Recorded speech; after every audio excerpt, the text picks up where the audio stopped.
Perkenalkan, saya Sita Claudia Permata Dewi dari kelas IFB 1K Informatika dan dari kelompok 1. Perkenalkan, nama saya Bambang Harmoko dengan NIM 2211069, kelas IFB 1K dari kelompok 1. Perkenalkan, nama saya Haris Muzaki Indra dengan NIM 2211068 dari kelas IFB 1K kelompok 1. Terima kasih.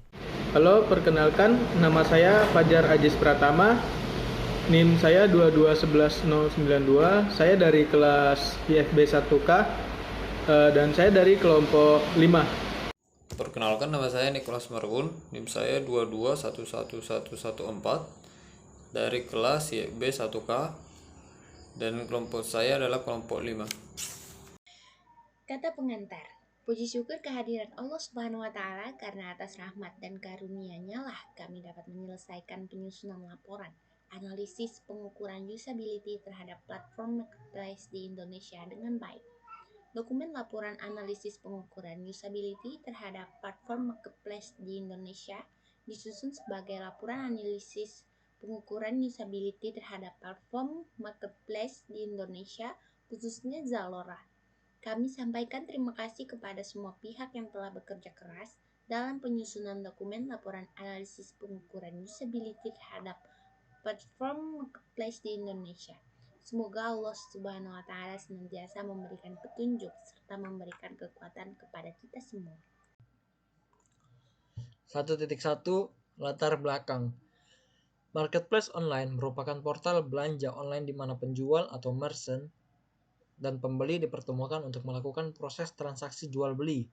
Marketplace online diminati masyarakat Indonesia karena adanya fasilitas escrow akun rekening milik marketplace online digunakan untuk menampung pembayaran dari pembeli, sehingga pembeli tidak perlu khawatir tidak akan menerima barang yang dibelinya. Karena uang yang dibayar pembeli akan ditampung di rekening milik marketplace online terlebih dahulu, kemudian baru akan dibayarkan ke merchant ketika pembeli melakukan konfirmasi penerimaan barang yang dibelinya. Apabila pembeli tidak menerima barang yang dibelinya, maka uangnya akan ditransfer kembali oleh marketplace online. Di sini akan dijelaskan mengenai analisis yang sudah dilakukan dengan situs bernama Zalora. Zalora Indonesia didirikan pada tahun 2012. Saat ini Zalora Indonesia merupakan retail online fashion dengan perkembangan paling pesat di Asia. Situs di setiap negara memastikan bahwa produk fashion disesuaikan dengan selera negara masing-masing dan mengadaptasi preferensinya. Dengan pilihan lebih dari 500 brand lokal dan internasional, kami membawa fashion ke dalam dimensi yang lebih baik dari sebelumnya. Kami menawarkan pakaian wanita, pakaian pria, sepatu, aksesoris, perlengkapan olahraga, busana, muslim, dan banyak lagi. Hal inilah yang membuat kami menjadi tujuan utama fashion online di Indonesia. Hanya dalam beberapa tahun, kami telah merevolusi skema mode di Asia. Dimulai dari kebiasaan berbelanja Anda hingga membentuk gaya personal Anda. Lebih dari 30.000 produk online dan ratusan produk baru setiap minggunya. Kami sangat ambisius dan akan terus berkembang. Kabar baiknya adalah kami memberikan Anda banyak sekali pilihan untuk tetap menjadi seseorang yang stylish. Kami adalah sarana penyedia fashion yang diimbangi dengan teknologi terkini yang akan memberikan Anda pengalaman berbelanja online yang tak tertandingi. Mengapa berbelanja di tempat lain ketika Zalora adalah toko fashion online yang melayani segala keperluan fashion Anda? Hubungi kami melalui Facebook, ikuti Twitter atau Instagram untuk informasi terbaru seputar fashion dan tren terkini. 1.2 Rumusan masalah. 1. Bagaimana mengukur tingkat usability terhadap studi kasus? 2. Bagaimana respon masyarakat terhadap aplikasi Zalora? 1.3 Tujuan penelitian. 1. Agar pembaca tahu mengenai tingkat usability terhadap studi kasus Zalora. 2. Agar pembaca mengerti tentang materi interaksi manusia dan komputer. Bab 2. Pembahasan. 1. Interaksi manusia dan komputer. 1. Definisi interaksi manusia dan komputer atau biasa disebut IMK. Definisi manusia dan komputer berdasarkan model interaksi antara manusia dan komputer yang melibatkan 3 komponen, yaitu pengguna, interaksi, dan sistem itu sendiri. 1. Sekumpulan proses, dialog dan kegiatan di mana melaluinya pengguna memanfaatkan dan berinteraksi dengan komputer. 2. Suatu disiplin ilmu yang menekankan pada aspek desain, evaluasi, dan implementasi dari sistem komputer interaktif untuk kegunaan manusia dengan mempertimbangkan fenomena-fenomena di sekitar manusia itu sendiri. 3. Suatu studi ilmiah tentang masyarakat di dalam lingkungan kerjanya. Kemudian pengertian interaksi manusia dan komputer atau IMK. Interaksi manusia dan komputer atau IMK merupakan mata kuliah yang masih tergolong baru, mengingatkan bahwa komputer bukan lagi sebagai barang aksesoris ya, tetapi sudah merupakan suatu kebutuhan bagi kehidupan setiap organisasi. Mengapa interaksi manusia dan komputer atau human computer interaction harus di-float sebagai bagian dari keilmuan komputer, pengelolaan informasi. Jika mungkin dapat dikorelasi dengan sajian mata kuliah pada bidang studi informatika tahun 80-an yaitu komputer dan masyarakat.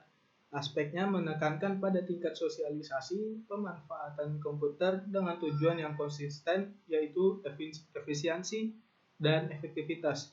Human Computer Interaction HCI atau IMK merupakan studi tentang interaksi antara manusia dan komputer dengan berbagai tugas atau tasks yang harus dikelola.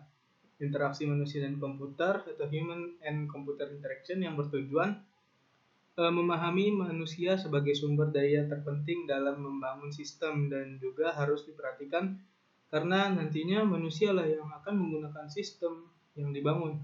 Tujuan yang lain adalah disusunnya 10 berbagai cara interaksi manusia dan komputer untuk mempermudah manusia dalam mengoperasikan komputer dan mendapatkan berbagai umpan balik yang ia perlukan selama ia bekerja pada sebuah sistem komputer. Para perancang antarmuka manusia dan komputer berharap agar sistem komputer yang dirancangnya dapat bersifat akrab dan ramah dengan penggunanya atau user friendly. Antarmuka. Yang pertama, definisi antarmuka atau interface. Definisi antarmuka atau user interface merupakan mekanisme komunikasi antara pengguna atau user dengan sistem. Antarmuka pemakai atau user interface dapat menerima informasi dari pengguna atau user dan memberikan informasi kepada pengguna atau user untuk membantu mengarahkan alur penelusuran masalah sampai ditemukannya suatu solusi. Antarmuka adalah komponen sistem operasi yang bersentuhan langsung dengan pengguna. 2.2.2 Pengertian antarmuka atau interface. Antarmuka atau disebut juga dengan interface adalah kegiatan yang sering dilakukan oleh manusia pada saat menggunakan alat bantu untuk meringankan pekerjaannya. Kata ini mungkin masih asing kedengarannya di telinga kita. Antarmuka dapat menerima komunikasi atau informasi dari pengguna atau user dan sebaliknya, dapat memberikan komunikasi atau informasi balik kepada pengguna yang disebut dengan user interface. Pada antarmuka menampilkan penjelasan sebagai media komunikasi dari sistem dan memberikan panduan pemakaian sistem secara menyeluruh tahap demi tahap sehingga user mengerti apa yang akan dilakukan terhadap sistem. Hal yang terpenting dalam membangun sesuatu antarmuka pengguna atau user interface adalah kemudahan dalam mengkomunikasikan dan memakai serta untuk menjalankan sistem secara interaktif. Antarmuka sebagai media komunikasi harus dapat memberikan layanan kepada pengguna atau user secara efisien dan efektif. Prinsip-prinsip antarmuka. 1. User compatibility. Antarmuka merupakan topeng dari sebuah sistem atau sebuah pintu gerbang masuk ke sistem dengan diwujudkan ke dalam sebuah aplikasi software. Oleh karena itu, sebuah software seolah-olah mengenal usernya, mengenal karakteristik usernya, dari sifat sampai kebiasaan manusia secara umum. Desainer harus mencari dan mengumpulkan berbagai karakteristik serta sifat dari user karena antarmuka harus disesuaikan dengan user yang jumlahnya bisa jadi lebih dari satu dan mempunyai karakter yang berbeda-beda. Hal tersebut harus terpikirkan oleh desainer dan tidak dianjurkan merancang antarmuka dengan didasarkan pada dirinya sendiri. survei adalah hal yang tepat. 2. Product compatibility. Sebuah aplikasi yang bertopengkan antarmuka harus sesuai dengan sistem aslinya. Seringkali sebuah sistem aplikasi menghasilkan hasil yang berbeda dengan sistem manual atau sistem yang ada. Hal tersebut sangat tidak diharapkan dari perusahaan karena dengan adanya aplikasi software diharapkan dapat menjaga produk yang dihasilkan dan dihasilkan produk yang jauh lebih baik. Contoh, aplikasi sistem melalui antarmuka diharapkan menghasilkan report atau laporan, serta informasi yang detail dan akurat dibandingkan dengan sistem manual. 3. Text compatibility. Sebuah aplikasi yang bertopengkan antarmuka harus mampu membantu para user dalam menyelesaikan tugasnya. Semua pekerjaan serta tugas-tugas user harus diadopsi di dalam aplikasi tersebut melalui antarmuka. Sebisa mungkin user tidak dihadapkan dengan kondisi memilih dan berpikir, tapi user dihadapkan dengan pilihan yang mudah dan proses berpikir dari tugas-tugas user dipindahkan dalam aplikasi melalui antarmuka. Contoh, user hanya klik setup, tekan tombol next, finish, oke, untuk menginstal suatu software. 4. Workflow compatibility. Sebuah aplikasi sistem sudah pasti mengadopsi sistem manualnya, dan di dalamnya tentu terdapat urutan kerja dalam menyelesaikan pekerjaan. Dalam sebuah aplikasi, software engineer harus memikirkan berbagai runutan pekerjaan yang ada pada sebuah sistem. Jangan sampai user mengalami kesulitan dalam menyelesaikan pekerjaannya, karena user mengalami kebingungan ketika urutan pekerjaan yang ada pada sistem manual tidak ditemukan pada software yang dihadapinya. Selain itu, user jangan membingungkan dengan pilihan-pilihan menu yang terlalu banyak, dan semestinya menu-menu merupakan urutan dari runutan pekerjaan. Sehingga dengan workflow compatibility dapat membantu seorang user dalam mempercepat pekerjaannya. 5. Konsistensi. Sebuah sistem harus sesuai dengan sistem nyata serta sesuai dengan produk yang dihasilkan. Banyak perusahaan dalam menjalankan sistemnya menggunakan aplikasi sistem yang berbeda. Di setiap divisi dalam perusahaan tersebut, ada pula yang menggunakan aplikasi yang sama di divisi yang berbeda. Seringkali keseragaman dalam menjalankan sistem tidak diperhatikan. Oleh karena itu, software engineer harus memperhatikan hal-hal yang bersifat konsisten pada saat merancang aplikasi, khususnya antarmuka. Contoh, penerapan warna, struktur menu, font, format desain yang seragam pada antarmuka di berbagai bagian, sehingga user tidak mengalami kesulitan pada saat berpindah posisi pekerjaan atau berpindah lokasi dalam menyelesaikan pekerjaan. Hal itu didasarkan pada karakteristik manusia yang mempunyai pemikiran yang menggunakan analogi serta kemampuan manusia dalam hal memprediksi. Contoh, keseragaman tampilan toolbar pada Word, Excel, PowerPoint, Access, dan itu hampir sama. 6. Familiarity. Sifat manusia mudah mengingat dengan hal-hal yang sudah sering dilihatnya atau didapatkannya. Secara singkat disebut dengan familiar. Antarmuka sebisa mungkin didesain sesuai dengan antarmuka pada umumnya, dari segi tata letak, model, dan sebagainya. Hal ini dapat membantu user cepat berinteraksi dengan sistem melalui antarmuka yang familiar bagi user. 7. Simplicity. Kesederhanaan perlu diperhatikan pada saat membangun antarmuka. Tidak selamanya antarmuka yang memiliki menu banyak adalah antarmuka yang baik. Kesederhanaan di sini lebih berarti sebagai hal yang ringkas dan tidak perlu berbelit. User akan merasa jengah dan bosan jika pernyataan pertanyaan dan penuh, bahkan informasi yang dihasilkan terlalu panjang dan berbelit. User lebih menyukai hal-hal yang bersifat sederhana, tetapi mempunyai kekuatan atau bobot tersebut. 8. Ada direct manipulation.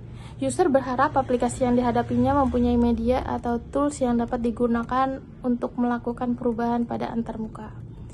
User ingin aplikasi yang dihadapkannya bisa sesuai dengan kebutuhan, sifat dan karakteristik user tersebut. Selain itu, sifat dan user yang suka merubah atau mempunyai rasa bosan. Contoh, tampilan warna sesuai dengan keinginan. Mungkin bisa warna biru, warna merah muda atau merah. Pada Windows bisa dirubah melalui desktop properties. Tampilan skin WinApp bisa dirubah juga, dan banyak contoh yang lainnya. Kesembilan, ada kontrol. Prinsip kontrol ini berkenaan dengan sifat user yang mempunyai tingkat konsentrasi yang berubah-ubah. Hal ini bisa mengganggu berjalannya sistem. Kejadian salah ketik atau salah entry merupakan hal yang biasa bagi seorang user, akan tetapi bagi seorang sistem akan mengganggu sebuah sistem itu dan akan berakibat fatal. Misalkan memasukkan angka 1 atau satu karakter, bisa jadi hasil yang ditampilkan juga akan salah. Oleh karena itu, software engineer harus selalu merancang suatu kondisi yang mampu mengatasi dan menanggulangi hal-hal seperti itu. Contoh, illegal comment, recorded input, atau beberapa portal lainnya jika terjadi kesalahan. Ke-10 ada what you see, it what you get. Atau bisa disebut dengan apa yang didapat adalah apa yang dilihatnya. Contoh, apa yang tercetak di printer merupakan informasi yang terkumpul dari data-data terlihat di layar monitor pada saat mencari data. Hal ini juga perlu menjadi perhatian software engineer pada saat membangun antarmuka. Informasi yang dicari atau diinginkan harus sesuai dengan usaha dari user pada saat mencari data, dan juga harus sesuai dengan data yang ada di aplikasi sistem atau bisa kita sebut software. Jika sistem mempunyai informasi yang lebih dari yang diinginkan user, hendaklah dibuat sebuah pilihan atau sebuah optional sesuai dengan keinginan user. Bisa jadi yang kelebihan itu justru tidak diinginkan user. Yang mendasari di sini adalah harus sesuai dengan apa kemauan dan pilihan user. 11 ada flexibility. Flexibility merupakan bentuk dari solusi pada saat menyelesaikan masalah. Software engineer dapat membuat berbagai solusi penyelesaian dengan satu masalah. Sebagai contohnya adanya menu, hotkey, atau model dialog yang lainnya. Ke-12 ada responsiveness. Setelah memberikan inputan atau memasukkan data ke aplikasi sistem melalui antarmuka, sebaiknya sistem langsung memberikan tanggapan dari hasil data yang diinputkan. Selain teknologi komputer semakin maju sesuai dengan tuntutan kebutuhan manusia, software yang dibangun juga harus mempunyai reaksi tanggap yang cepat. Hal ini bisa didasari dengan sifat manusia yang semakin dinamis atau tidak mau menunggu. Ke-13 ada invisible teknologi. Secara umum, user mempunyai keingintahuan sebuah kecanggihan dari aplikasi yang digunakannya. Untuk itu, di aplikasi yang dibuatnya hendaklah mempunyai kelebihan yang tersembunyi. Bisa saja kelebihan atau hubungan pada sistem yang melingkupi, atau bisa saja kecanggihan atau kelebihan yang tidak ada hubungannya. Contoh, sebuah aplikasi mempunyai voice recognition sebagai media inputan pengolahan kata yang dilengkapi dengan bahasa translate. Ke-14 ada protection. Ini adalah suasana nyaman yang harus diciptakan oleh software engineer di antarmuka yang dibangunnya. Nyaman di sini adalah suatu di mana user akan betah dan tidak menemui suasana kacau ketika user salah memasukkan data atau salah eksekusi. Seorang user akan tetap merasa nyaman ketika dia melakukan kesalahan.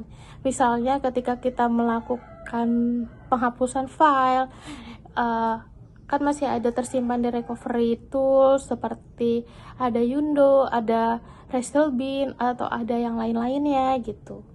Proteksi di sini juga menjaga kenyamanan user ketika menggunakan aplikasi sistem, khususnya data-data berupa file. Terakhir ada ease of learning dan ease of use. Ini kemudahan untuk mengoperasikan software hanya dengan memandangi atau belajar beberapa jam. Mungkin bisa disebut dengan belajar singkat. Kemudahan dalam memahami icon, menu-menu, alur data, software, dan sebagainya. Sesudah mempelajarinya, user dengan mudah dengan cepat menggunakan software tersebut atau mengaplikasikan software tersebut. Jika sudah memahaminya, tentu akan membantu proses berjalannya sistem dengan baik dan cepat. Berikutnya adalah usability. Yang pertama, definisi usability. Nah, di mana derajat kemampuan sebuah perangkat lunak untuk membantu penggunanya menyelesaikan sebuah tugas. Tingkat produk dapat digunakan yang ditetapkan oleh user untuk mencapai tujuan secara efektif dan tingkat kepuasan dalam menggunakannya. Nah, yang berikutnya adalah pengertian usability.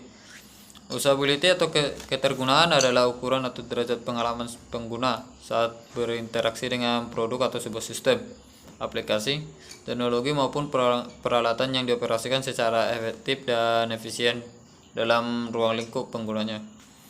Di mana usability menunjukkan pada tingkat sebuah produk yang dapat digunakan oleh pengguna tertentu untuk mencapai tujuan spesifik dengan efektif atau effectiveness, efisien atau efisiensi, dan memuaskan atau satisfaction dalam sebuah konteks penggunaan. Usability merupakan salah satu faktor yang penting dipertimbangkan oleh pengguna untuk membeli produk sesuai dengan fungsinya, harga, pelayanan purna jual, dan sebagainya. Usability adalah kesatuan dari komponen dan erat kaitannya dengan 5 dimensi usability, yaitu yang pertama learnability, kedua efficiency, ketiga memorability, keempat error, dan kelima satisfaction.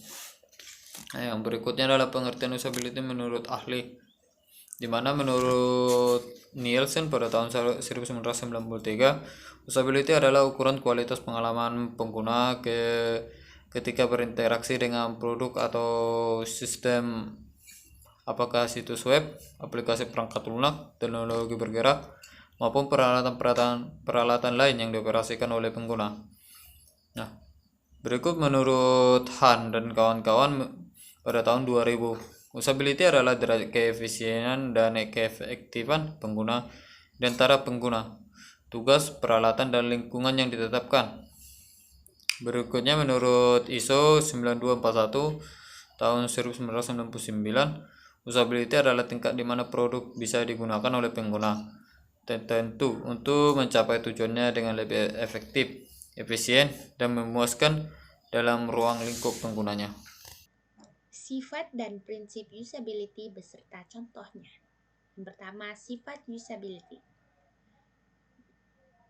Yang akan saya mulai dengan sifat learnability.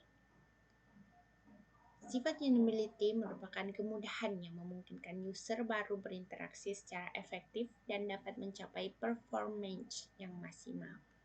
Yang kedua, flexibility, menyediakan banyak cara bagi user dan sistem untuk bertukar informasi. Yang ketiga, robustness, tingkat dukungan yang diberikan agar user dapat menentukan keberhasilan ataupun tujuan atau goal yang diinginkan. 252.2 apa sih? Prinsip usability. Prinsip usability menurut ahli, prinsip usability menurut Juana. Yang pertama, struktur prinsipal, mengorganisasikan tampilan bagi pengguna sesuai dengan tujuan dengan cara yang berarti dan berguna serta menggunakan modul yang konsisten. Yang kedua, simplicity principle, menjadikan tugas-tugas yang dikerjakan lebih sederhana, komunikatif, sederhana dalam hal bahasa pengguna, serta menyediakan shortcuts yang baik dan berlaku untuk prosedur yang panjang. Yang ketiga, feasibility principle, menjaga semua opsi yang dibutuhkan dan material untuk tugas yang diberikan dapat dilihat tanpa mengalihkan perhatian pengguna dengan informasi berulang. Yang keempat, feedback principle, menjaga pengguna mengetahui aksi atau interpretasi sesuai perubahan kondisi. Yang kelima, tolerance principle, menjaga fleksibel dan toleran, mengurangi biaya kesalahan dengan membatalkan dan mengerjakan kembali atau canceling and going back, sambil mencegah error di mana memungkinkan dengan menginterpretasi semua aksi yang layak.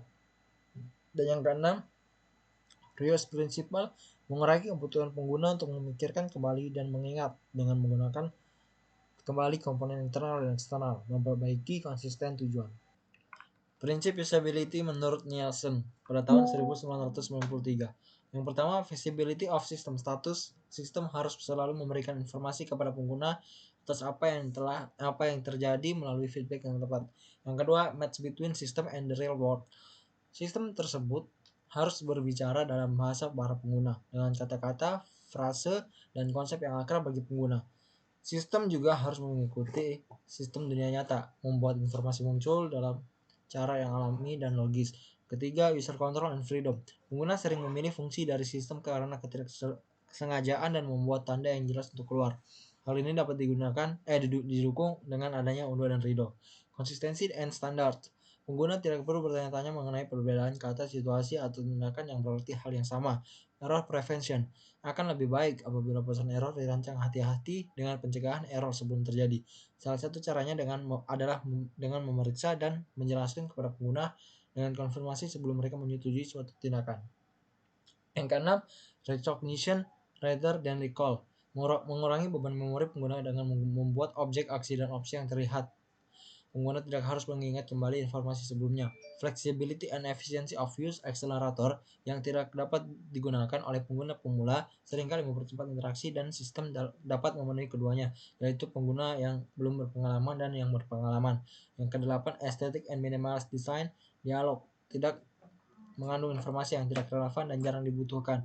Yang kesembilan, help user recognize, diagnose, and recover from errors. Pesan error harus ditujukan dalam bahasa yang jelas atau tanpa kode, mengindikasikan masalah dan memberikan saran sebuah solusi.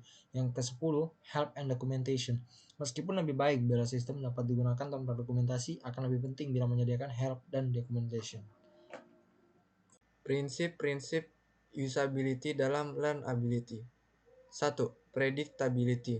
Mendukung user untuk menentukan efek dari fitur action berdasarkan catatan atau sejarah interaksi sebelumnya. 2. Synthesability. Mendukung user untuk memperkirakan efek dari operasi sebelumnya pada keadaan saat ini. 3. Familiarity. Pengetahuan dan pengalaman user dalam domain berbasis komputer dan dunia nyata lainnya dapat diterapkan ketika berinteraksi dengan sistem yang baru. 4. Generalizability. Mendukung user untuk menambah pengetahuan dari interaksi spesifik di dalam dan di luar aplikasi ke situasi yang mirip. 5. Konsistensi. Kemiripan dalam perilaku input atau output yang muncul dari situasi atau tugas objektif yang sama. Prinsip usability dalam flexibility. Yang pertama adalah dialogue initiatif, yaitu yang dimana memungkinkan user terbebas dari kendala-kendala buatan atau artifisial pada dialog input yang dipaksakan oleh sistem. Nah, prinsip yang terkait sistem atau user primitiveness. Yang kedua adalah multi-threading, yang dimana kemampuan sistem untuk mendukung interaksi user yang berhubungan dengan lebih dari satu task pada suatu saat atau waktu. Prinsip yang terhubung ialah concurrent VFS interleaving multimodality. Yang ketiga ini adalah task migratability, yang dimana kemampuan untuk melewatkan atau memberikan kontrol dari eksekusi task yang diberikan sehingga menjadi task internal user atau sistem atau berbagi antar keduanya.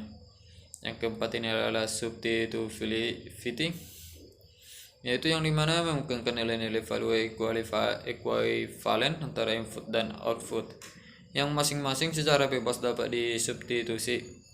Nah, dimana prinsip yang terkait adalah representasi perkalian, kesamaan kesempatan atau opportunity. Dan yang terakhir ini adalah customizability, yang dimana kemampuan user interface untuk dimodifikasi oleh user atau sistem. Prinsip yang terkait adalah adaptivitas dan adaptabilitas. Baik, kemudian ada prinsip usability dalam robustness.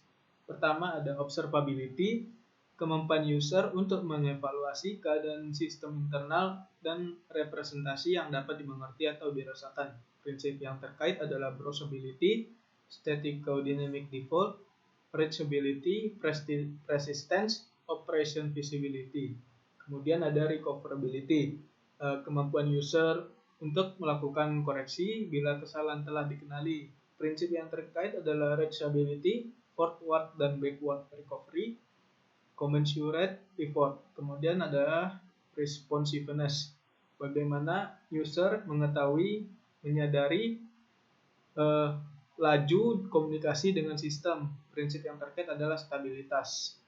Kemudian ada task conformance, tingkatan di mana sistem pelayanan mendukung semua task yang user ingin lakukan dan dengan cara yang user ketahui. Prinsip yang terkait adalah task completeness, task adequacy. Prinsip-prinsip dalam usability adalah Assalamualaikum warahmatullahi wabarakatuh. Kami dari kelompok kecil dengan prinsip learnability. Perkenalkan, nama saya Arsmi Zaki.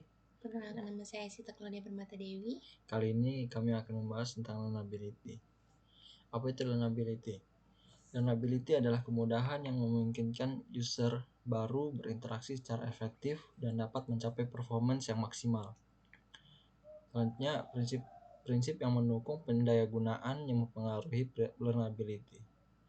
Prinsip pendukung pendayagunaan yang mempengaruhi learnability yaitu prinsip pendukung yang mempengaruhi learnability. Yang pertama ada sensitizability, itu mendukung user untuk memperkira efek dari operasi sebelumnya pada keadaan saat ini. Sistem yang berbeda-beda bisa mempersulit user. Sensitizability artinya mensupport user untuk merasakan efek dari sistem lama yang telah digunakan dengan sistem baru yang sedang digunakan. Sebagai contoh adalah ketika kita hendak menambahkan produk ke dalam keranjang. Yang kedua adalah familiarity. Familiarity merupakan pengetahuan dan pengalaman user dalam domain berbasis komputer dan dunia nyata lainnya. Dapat ditetapkan ketika berinteraksi dengan sistem yang baru.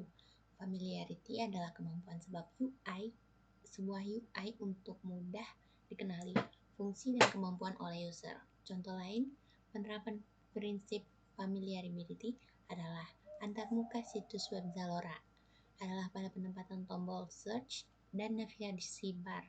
Tombol dan fitur tersebut adalah pattern yang bisa kita temui di banyak antarmuka.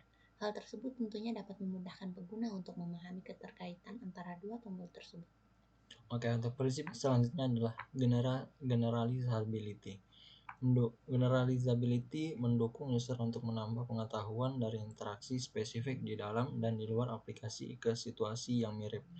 Setiap aplikasi umumnya memiliki UI yang berbeda, namun dari UI yang berbeda tersebut pastinya memiliki kesamaan. Kesamaan inilah yang dimaksud dengan generalizability, yaitu apakah apa yang kita ketahui mengenai satu UI dapat diterapkan pada UI lainnya yang berbeda. Contohnya pada aplikasi Zalora memberikan tampilan pada home persis seperti aplikasi pada umumnya. Mereka memberikan poster atau gambar pada beranda untuk mempromosikan produk mereka. Baik, selanjutnya adalah konsistensi. Kemiripan dalam perilaku input atau output yang muncul dari situasi atau objek yang sama, user biasanya suka dengan sesuatu yang sudah familiar, mudah, dan sudah dikuasainya. Di antara dalam hal interaksi, operasi, situasi, layout, dan lain-lain. Contohnya pada aplikasi Zalora memberikan warna dan konsisten terhadap aplikasi mereka. Untuk mendukung learnability pada user, terdapat 4 kategori, yaitu yang pertama metafora, sebuah cara untuk membuat interface lebih mudah dipelajari dengan pemilihan kata yang mudah dimengerti, agar user dapat menerka objek kata tersebut berdasarkan pengetahuan mereka. Contoh, tulang punggung keluarga, berarti orang yang memberikan nafkah kepada keluarganya. Yang kedua, learning by doing. User harus belajar dengan melakukan terlebih dahulu dengan mengeksplorasi interface. Apakah user dapat mengetahui bagaimana melakukannya? Setelah user melakukan dengan mengeksplorasi interface, User dapat membangun prototipe dan melakukan tes terhadap prototipe tersebut. Ketika menemukan masalah, mempelajarinya kembali.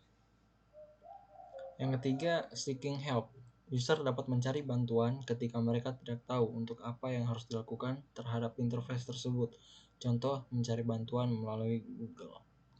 Yang keempat, learning by watching. User belajar dengan melihat apa yang dilakukan pengguna lain, seperti menggunakan tombol Ctrl+C untuk mengcopy huruf pada dokumen, menggunakan pintu otomatis pada saat di bandara, dan lain-lain. Dalam learnability terdapat recognition dan recall. Perbedaan recognition dan recall adalah yang pertama, recognition yaitu mengingat dengan bantuan isyarat visual sehingga user dapat mengenali melalui visual yang ada pada user tersebut seperti penglihatan, pendengaran, dan lain-lain. Yang kedua, recall, yaitu mengingat tanpa bantuan user, mengingat berdasarkan pengetahuan yang ada di kepala kita. Dalam user interface, learnability sangat dibutuhkan oleh user karena dapat memudahkan user untuk memahami interface atau aplikasi yang sedang digunakan dan dapat mempelajarinya secara optimal.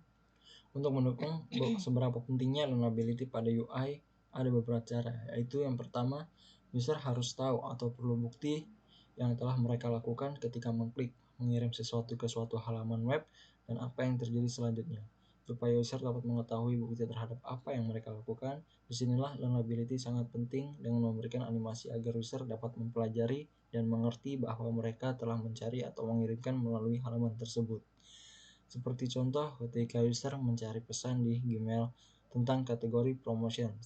User dapat mengetikkan di menu search kategori promotion dan ketika diklik tombol search, interface akan menunjukkan kepada user di mana mereka mencarinya.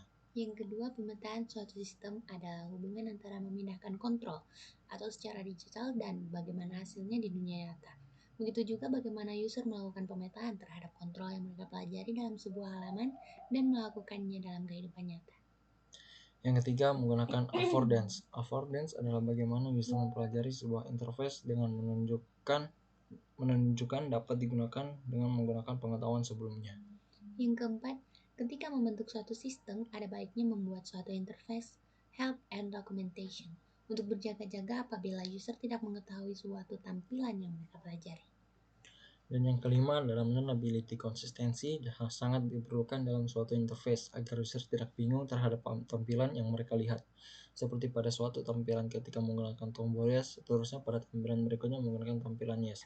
Ketidakkonsistenan dapat merusak suatu tampilan dan user dapat dengan mudah meninggalkan suatu aplikasi ketika tidak konsisten terhadap tampilan yang dibangun. 2. Flexibility. Flexibility merupakan sebuah sistem yang dianggap memenuhi usability. Diharapkan dapat dioperasikan dengan prosedur yang tidak kaku dan sebuah bentuk dari kemampuan yang dimiliki oleh seseorang di dalam mengatur akan sebuah hal dengan sangatlah bebas, sehingga tidak ada batasan ketika melakukan sebuah hal. Berbeda dengan fungsi-fungsi sebelumnya, untuk mengatur pada fungsi ini digunakan untuk sebuah aplikasi sebisa mungkin. Dapat dioperasikan dengan prosedur yang tidak kaku atau sebuah fleksibilitas. Berikut prinsip pendukung pendayagunaan yang mempengaruhi flexibility. 1. Dialog initiatif. Penggunaan memiliki kebebasan dalam sebuah kotak dialog. Contoh, dalam kotak dialog penyimpanan dokumen, terdapat tombol untuk meneruskan proses dan sekaligus membatalkan. 2. Multithreading. Kemampuan sistem untuk mendukung interaksi user yang berhubungan dengan lebih dari satu teks pada suatu saat.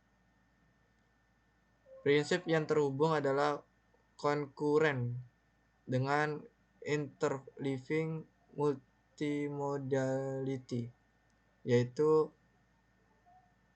konkuren merupakan input yang dilakukan kepada beberapa tugas secara simultan. Lalu interleaved merupakan banyaknya tugas yang ada tapi memasukkannya harus satu persatu. 3. Task migrability, yaitu kemampuan untuk melakukan migrasi, baik berupa data ataupun hasil proses ke aplikasi lainnya. Contohnya seperti mencetak resi dalam bentuk PDF. 4. Substitutivity. Sebuah perintah dapat diganti dengan pendanaan lain. 5. Customizability. Desain dapat dimodifikasi oleh pengguna secara adaptif atau sesuai dengan tujuan utama masing-masing, seperti di bawah ini.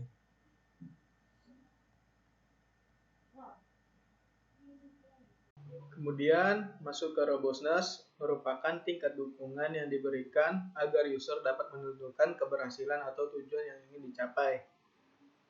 Beberapa prinsip robustness ada observability. Prinsip ini mempengaruhi pengguna untuk menentukan keadaan internal sistem. Kemudian ada recoverability. Prinsip ini merupakan kemampuan untuk mengambil tindakan korektif untuk mengakui kesalahan yang terjadi dan kita dapat memperbaiki kesalahan itu. Kemudian ada responsif. Prinsip ini mempengaruhi bagaimana tindakan user untuk mengetahui kelajuan melalui sistem. Kekonsistenan sangat penting, oleh karena itu persepsi ini pengguna tidak selalu benar. Kemudian yang terakhir ada task conformance. Prinsip ini mempengaruhi tingkatan di mana sistem pelayanan yang mendukung semua task yang diinginkan oleh user dengan cara yang diketahui oleh user tersebut. 3.1 Metodologi penelitian. Kegiatan penelitian harus memiliki beberapa karakteristik tertentu. Adapun ciri-ciri penelitian adalah sebagai berikut. Pertama, bersifat ilmiah. Maksudnya adalah penelitian dilakukan sesuai dengan prosedur dan menggunakan bukti-bukti yang meyakinkan dalam bentuk fakta yang didapatkan secara objektif. Yang kedua, prosesnya berkesinambungan. Hasil suatu penelitian dapat selalu disempurnakan dari waktu ke waktu melalui proses yang berjalan secara terus-menerus. Yang ketiga, memberikan kontribusi. Maksudnya adalah suatu penelitian harus terdapat unsur kontribusi atau nilai tambah terhadap ilmu pengetahuan yang sudah ada sebelumnya. Yang terakhir, analitis. Suatu penelitian yang dilakukan harus dapat dibuktikan dan diuraikan dengan menggunakan metode ilmiah dan ada hubungan sebab akibat antara variabel-variabelnya. 2. Skala Likert. Skala Likert adalah suatu skala psikometrik yang umum digunakan dalam angket dan merupakan skala yang paling banyak digunakan dalam riset berupa survei. Nama skala ini diambil dari nama Francis Likert yang menerbitkan suatu laporan yang menjelaskan penggunaannya. Skala Likert atau Likert Scale adalah skala penelitian yang digunakan untuk mengukur sikap dan pendapat. Dalam skala Likert, responden diminta untuk melengkapi kuesioner yang mengharuskan mereka untuk menunjukkan tingkat persetujuannya terhadap serangkaian pertanyaan. Pertanyaan atau pernyataan yang digunakan dalam penelitian ini biasanya disebut dengan variabel penelitian. Skala Likert adalah salah satu bentuk skala yang dilakukan untuk mengumpulkan data demi mengetahui atau mengukur data yang bersifat kualitatif maupun kuantitatif. Data tersebut diperoleh untuk mengetahui pendapat, persepsi, ataupun sikap seseorang terhadap sebuah fenomena yang terjadi. Baik, kemudian ada flowchart peta antarmuka. Seperti di gambar ini pertama dia ada halaman login. Kemudian setelah halaman login kita bisa masuk ke halaman berandanya Zalora.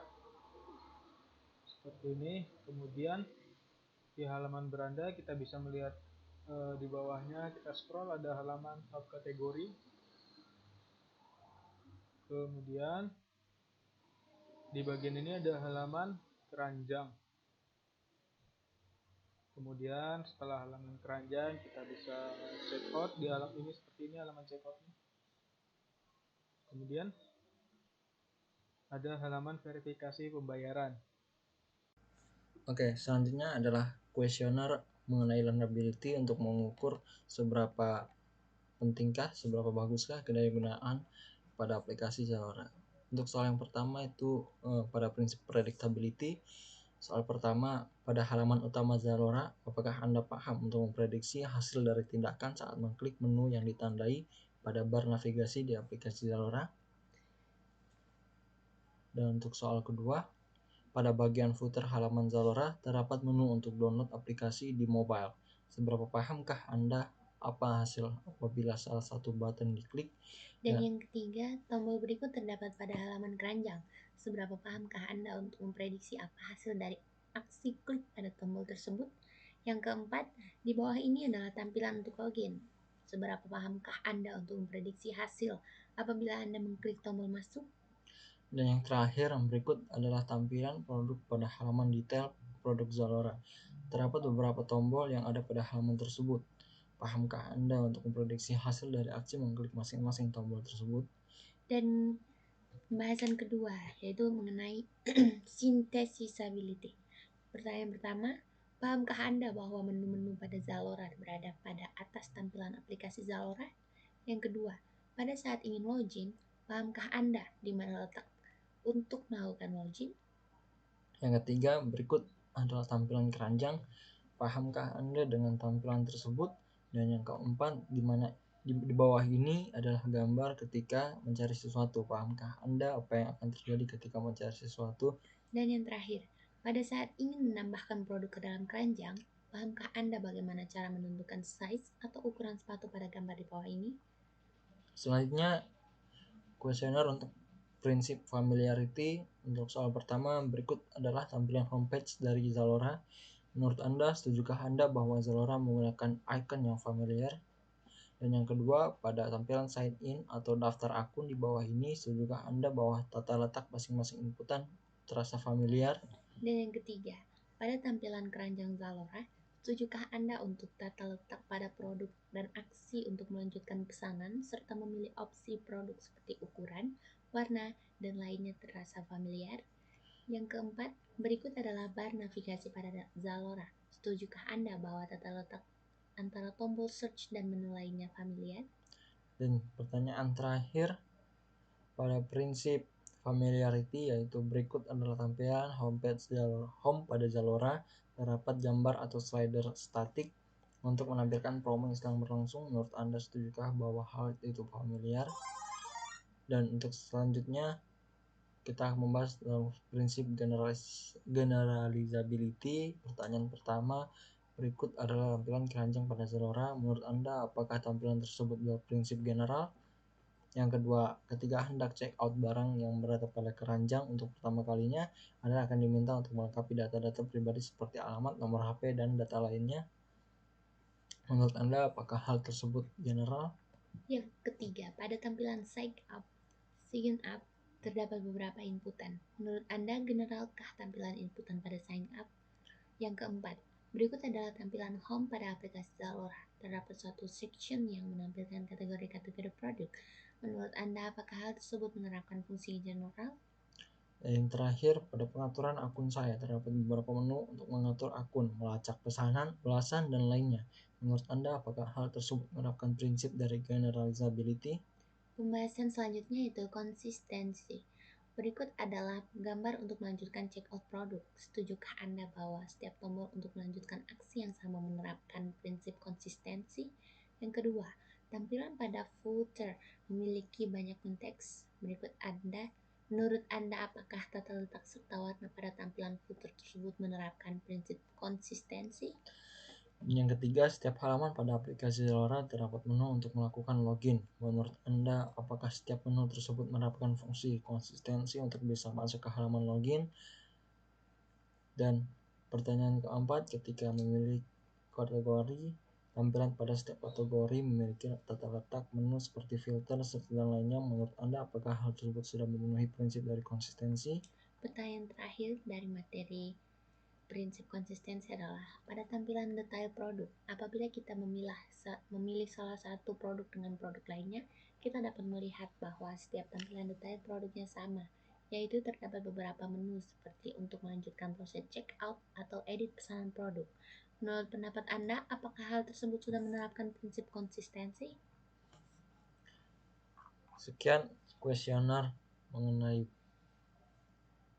prinsip learnability. Flexibility. 1. Dialog initiatif. 1. Seberapa paham Anda untuk menampilkan barang-barang untuk pria pada gambar di bawah ini? 2. Pada halaman tersebut, seberapa paham Anda mengenai status pelacakan pesanan Anda? 3. Seberapa paham Anda dengan menyimpan kartu kredit atau debit Anda di Zalora? 4. Seberapa paham untuk tampilan user login? 5. Seberapa paham Anda dengan fitur wishlist atau biasa disebut barang yang telah disimpan? 2. Multi-threading. 1. Seberapa paham pengguna untuk memilih metode pembayaran menggunakan GoPay? 2. Seberapa paham Anda untuk share produk ke aplikasi Facebook? 3. Seberapa paham Anda untuk share produk ke aplikasi Twitter? 4. Seberapa paham pengguna untuk mendownload Zalora versi mobile? 5. Seberapa paham melihat cuplikan video tentang produk Zalora adalah original?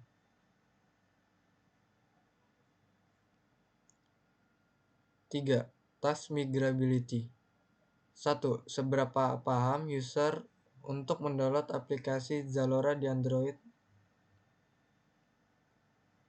2. Seberapa paham Anda untuk memilih barang yang sama pada kategori yang ditampilkan? 3.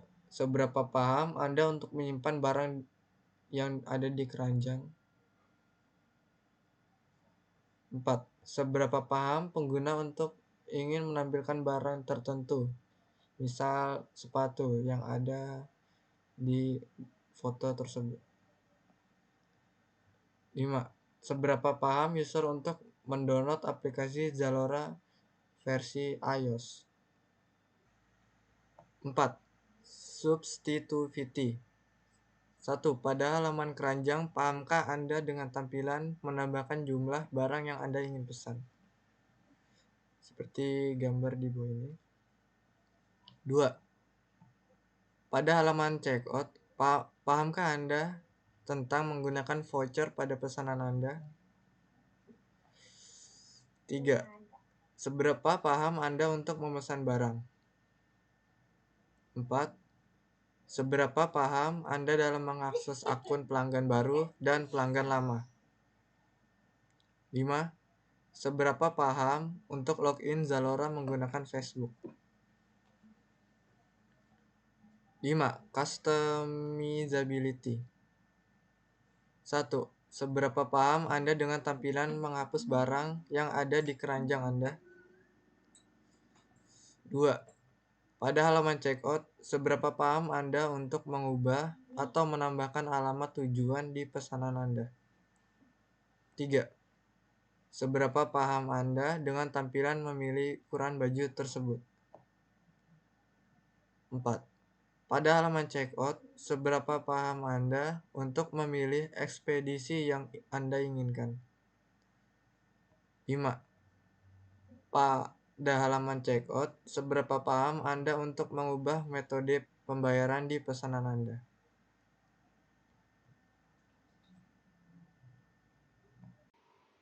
Baik, kemudian ada robustness, prinsip observability. Prinsip ini mempengaruhi pengguna untuk menentukan keadaan internal sistem. Pertanyaannya, yang pertama, seberapa pahamkah Anda dengan fitur brand paling top? Pertanyaan kedua, seberapa paham Anda dengan tampilan fitur rekomendasi produk untuk kamu? Pertanyaan ketiga, seberapa paham Anda dengan menu rincian di bawah? Pertanyaan keempat, pada halaman troli pembelanjaan, apakah Anda paham dengan tampilan halaman ini? Pertanyaan kelima, apakah Anda memahami fitur pencarian populer? Kemudian ada prinsip recoverability. Yang pertama, seberapa paham Anda dengan halaman login pada website Zalora? Pertanyaan kedua, ketika mencantumkan alamat, seberapa paham Anda dengan alamat pengiriman? Kemudian, ketika mengklik pencarian, jika salah satu dalam mengetik akan dikoreksi, seberapa paham Anda dengan fitur ini? Kemudian, pertanyaan keempat, menurut Anda, pada halaman cek estimasi barang ini, jika kita salah menginputkan daerah, maka akan dikoreksi untuk memulihkan kesalahan. Seberapa paham Anda dengan tampilan ini? Dan pertanyaan kelima, seberapa baik Anda mengetahui pemberitahuan error pada search bar yang tidak dapat ditemukan? Kemudian, responsiveness. Perhatikan kedua gambar yang ada di bawah. Apakah kamu paham tentang kenyamanan pengguna dalam mengakses web Zalora di berbagai device? Kemudian, desain yang rapi membuat pengguna betah berlama-lama di website. Apakah kamu paham dengan gambar di bawah ini? Kemudian, pertanyaan selanjutnya, selalu memberikan notifikasi informasi kepada calon konsumen yang ingin belanja di Zalora. Apakah kamu paham maksud dari gambar di bawah tersebut? Kemudian, apakah kamu paham dari maksud dari gambar tersebut?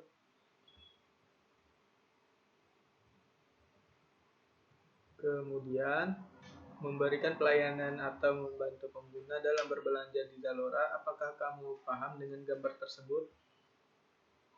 Kemudian, ada task conformance.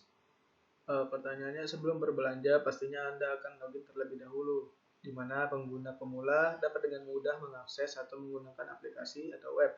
Apakah kamu paham dengan gambar tersebut? Kemudian, kenyamanan pengguna dapat dilihat dari icon-icon atau tulisan yang meyakinkan bahwa tanpa ragu-ragu harus melakukan apa. Apakah kamu paham dengan gambar di bawah ini? Kemudian, lihatlah gambar di bawah ini, seberapa paham kamu dalam menentukan sesuatu dalam web Zalora. Kemudian, pengguna pasti merasa nyaman jika di mana kebutuhan dan solusi yang mereka inginkan didapat. Apakah kamu paham maksud dari gambar di bawah berikut ini? Kemudian, selanjutnya, kemudahan dalam berbelanja merupakan salah satu yang menarik perhatian pengguna. Apakah kamu paham dengan gambar ini?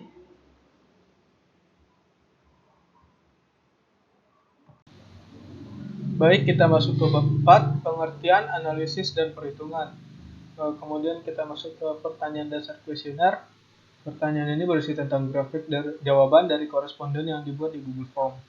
Apakah Anda pernah mengunjungi situs zalora.co.id dengan 86 jawaban dengan persentase 74,4% yang pernah mengunjungi dan 24,4% tidak pernah. Pertanyaan selanjutnya, apakah Anda pernah menggunakan aplikasi Zalora dengan 86 jawaban? Ada 64% yang pernah dan 32,6% yang tidak pernah. Kemudian pertanyaan selanjutnya, kalau belum pernah, apa alasan Anda dengan aplikasi Zalora? Dengan 58 jawaban, 39,7% tidak tertarik, 19% konten tidak sesuai dengan kebutuhan, 31% tidak pernah mengetahui, dan 10,3% aplikasi sangat buruk dan saya tidak suka. Kemudian pertanyaan selanjutnya, apakah Anda mau melanjutkan survei ini guna membantu kami agar dapat melakukan evaluasi tampilan sistem untuk keperluan penelitian? Dengan 86 jawaban, 74,4%-nya tertarik dan 23,3%-nya sangat antusias. Pertama, penentuan skor jawabannya. Dengan skala jawaban seperti ini, sangat tidak setuju nilainya 1, kurang setuju nilainya 2, cukup setuju nilainya 3, kemudian setuju nilainya 4, dan sangat setuju dengan nilai 5. Kemudian skor ideal merupakan skor yang digunakan untuk menghitung skor untuk menentukan rating scale dan jumlah keseluruh jawaban. Untuk menghitung jumlah skor ideal, kriterium dari seluruh item digunakan rumus berikut, yaitu skor kriterium sama dengan nilai skala kali jumlah responden. Skor tertinggi adalah 5 dan jumlah responden 86, maka dapat dirumuskan menjadi seperti berikut ini. Dengan nilai skala, contohnya 5 kali 86 sama dengan 430 dengan skalanya sangat baik. 4 kali 86 sama dengan 334 dengan skalanya baik. 3 kali 86 258 skalanya cukup. Kemudian 2 kali 86 172 skalanya kurang baik. Nilai skalanya 1 kali 86 sama dengan 86, maka skalanya sangat kurang baik. Selanjutnya semua jawaban responden dan dijumlahkan dan dimasukkan ke dalam rating scale dan ditentukan daerah jawabannya. Kemudian rating scale, selanjutnya skor yang telah diperoleh kemudian dimasukkan ke dalam rating scale berikut ini. Jumlah responden 86 orang. Rating scale berfungsi untuk mengetahui hasil data, angket, kuesioner, dan wawancara secara umum dan keseluruhan yang didapat dari penilaian angket dan wawancara dengan ketentuan sebagai berikut. Range table-nya seperti ini. Kemudian range table seperti ini. Rating skala, nilai jawabannya 338 sampai 430, maka skalanya sangat baik. Kemudian nilai jawabannya 250 sampai 334, maka skalanya baik. Nilai jawabannya 167 sampai 258, skalanya cukup. Kemudian nilai jawabannya 84 sampai 172, nilai skalanya kurang baik. Kemudian nilai jawabannya 0 sampai 86, maka skalanya sangat kurang baik.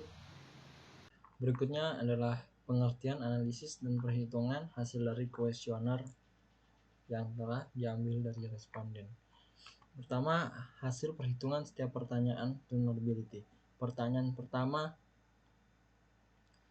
memiliki hasil sangat setuju dengan poin 155 dengan skala setuju dengan poin 112, skala cukup dengan poin 51, skala kurang setuju dengan poin 16 dan skala sangat kurang setuju dengan poin 2. Dengan total poin pertanyaan pertama sebesar 336 dan pertanyaan kedua memiliki skala sangat setuju memiliki hasil 175, skala setuju 88, cukup 66, kurang setuju 8, sangat kurang setuju 3 dengan total 340. Pertanyaan ketiga, skala jawaban sangat setuju 190, setuju 92, cukup 51, kurang setuju 14, sangat kurang setuju 1 dengan total 348. Pertanyaan keempat, dengan skala jawaban sangat setuju 215, setuju 68, cukup 54, kurang setuju 14, sangat kurang setuju 1 dengan total 352. Untuk pertanyaan 5, skala jawaban sangat setuju mendapatkan hasil 170, setuju 100, cukup 39, kurang setuju 20, sangat kurang setuju 4 dan total 333. Pertanyaan 6, dengan skala jawaban sangat setuju memiliki hasil 180, setuju 88, cukup 42, kurang setuju 22, sangat kurang setuju 3 dengan total 335. Pertanyaan ke-7, sangat setuju menuai hasil 175, setuju 88, cukup 54, kurang setuju 16, sangat kurang setuju 3 dan total 336. Pertanyaan 8, dengan skala sangat setuju 165, setuju 96, cukup 48, kurang setuju 16 dan sangat kurang setuju 5 dengan total 330. Pertanyaan 9, skala jawaban sangat setuju dengan hasil 165, setuju 108, cukup 48, kurang setuju 16, sangat kurang setuju 2 dengan total 339. Pertanyaan 10, dan skala jawaban sangat setuju 165, setuju 88, cukup 51, kurang setuju 22, sangat kurang setuju 3, dan dengan total seluruhnya 329. Pertanyaan 11, skala jawaban sangat setuju. Hasilnya 175, setuju 96, cukup 45, kurang setuju 20, sangat kurang setuju 2, dengan total 338. Pertanyaan ke-12, skala jawaban sangat setuju 165, setuju 112, cukup 39, kurang setuju 18, sangat kurang setuju 3, dengan total jawaban 337. Untuk pertanyaan 13 dengan skala jawaban sangat setuju dengan hasil 155, setuju 128, cukup 42, kurang setuju 16, sangat kurang setuju 1, dengan total 342. Pertanyaan 14, skala jawaban sangat setuju 175, setuju 96, cukup 51, kurang setuju 16, sangat kurang setuju 2, dengan total jawaban 340. Pertanyaan 15, skala jawaban sangat setuju dengan hasil 120, setuju 148, cukup 51, kurang setuju 14, sangat kurang setuju 1, dengan total 334. Pertanyaan 16, skala jawaban sangat setuju 135, setuju 100, cukup 60, kurang setuju 24, sangat kurang setuju 2, total 321. Pertanyaan 17 dengan skala jawaban sangat setuju dengan hasil 155, setuju 116, cukup 54, kurang setuju 12, sangat kurang setuju 2, dengan total 339. Pertanyaan 18, skala jawaban sangat setuju 160, setuju 100, cukup 42, kurang setuju 20, sangat kurang setuju 5, total 327. Pertanyaan 19 dengan skala jawaban sangat setuju 160, setuju 104, cukup 60, kurang setuju 12, sangat kurang setuju 2, dengan total 338. Pertanyaan 20, skala jawaban sangat setuju 150, setuju 100, cukup 60, kurang setuju 18, sangat kurang setuju 2, total 330. Pertanyaan 21 dengan skala jawaban sangat setuju dengan hasil 170, setuju dengan hasil 104, cukup 42, kurang setuju 16, sangat kurang setuju 4, dengan total 336. Pertanyaan 22, skala jawaban sangat setuju 160, setuju 112, cukup 48, kurang setuju 18, sangat kurang setuju 1, total 339. Pertanyaan 23 dengan skala jawaban sangat setuju. Hasilnya 175, setuju 100, cukup 48, kurang setuju 16, sangat kurang setuju 2, dengan total 341. Pertanyaan 24, skala sangat setuju 140, setuju 128, cukup 48, kurang setuju 14, sangat kurang setuju 3, total 333. Dan pertanyaan terakhir dengan pertanyaan 25, skala jawaban sangat setuju dengan hasil 195, setuju 104, cukup 39, kurang setuju 12, sangat kurang setuju 2, dengan total 352. Dan rata-rata hasil dari kuesioner dengan rata-rata 337. Berikut hasil perhitungan setiap pertanyaan flexibility. Pertanyaan 1 dengan nilai total responden 86 dan hasil 338. Pertanyaan 2 dengan total responden 86 dengan hasil 337 dan seterusnya.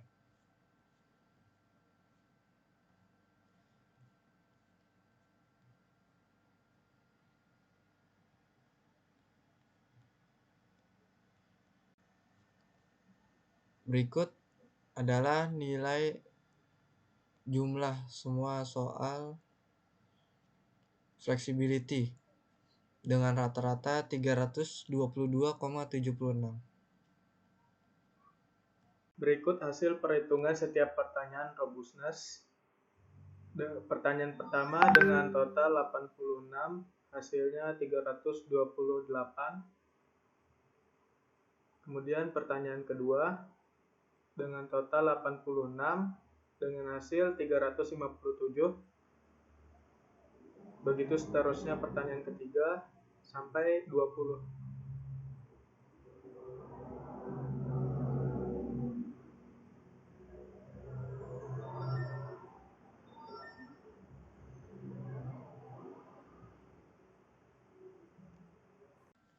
Bab 5. Penutup. Kesimpulan. Pengukuran nilai dari sebuah website Zalora dengan metode usability dapat dijadikan model penelitian untuk mengidentifikasikan berbagai faktor yang berpengaruh terhadap pemanfaatan website Zalora. Beberapa faktor yang berpengaruh terhadap pemanfaatan aplikasi Zalora diantaranya tingkat kesesuaian kebutuhan pengguna, minat pengguna, kebiasaan pengguna dalam mengakses situs layanan Zalora. Dapat disimpulkan bahwa website Zalora sudah berjalan dengan baik menurut responden survei dari publik. Hasil dari evaluasi pada tingkat pengalaman pengguna terhadap learnability, flexibility, dan robustness dari website Zalora diketahui bahwa rata-rata nilai keseluruhan ialah 332,58. Nilai dari data yang telah diketahui tergolong dalam kriteria sangat setuju dengan rating scale bernilai 333 sampai 415. Jadi dapat disimpulkan bahwa tingkat usability dari aplikasi penjualan Zalora menurut data yang telah didapatkan menunjukkan bahwa pengguna dapat mencapai tujuan secara tepat sasaran dalam waktu yang relatif cepat serta produk yang ditawarkan dapat menyenangkan dan memuaskan pengguna aplikasi Zalora tersebut. Saran. Berdasarkan hasil dari kesimpulan yang telah diungkapkan mengenai pengukuran nilai dari sebuah website Zalora dengan metode usability, dapat didapatkan bahwa hasil nilai keseluruhan sudah sangat baik. Penting bagi seluruh pihak Zalora untuk mempertahankan kualitas sistem yang sudah sangat baik ini dan selalu mengembangkan situs Zalora agar makin baik lagi ke depannya dan agar dapat menguntungkan kedua belah pihak. Pihak Zalora akan mendapatkan kepuasan dari sistem yang telah dikembangkan dan pengguna pun juga mendapatkan kepuasan karena dapat menggunakan situs Zalora dengan nyaman dan aman karena faktor usability yang selalu berkembang seiring dengan berjalannya waktu. Terima kasih. Sekian dari kelompok 1 dan 5. Wassalamualaikum warahmatullahi wabarakatuh.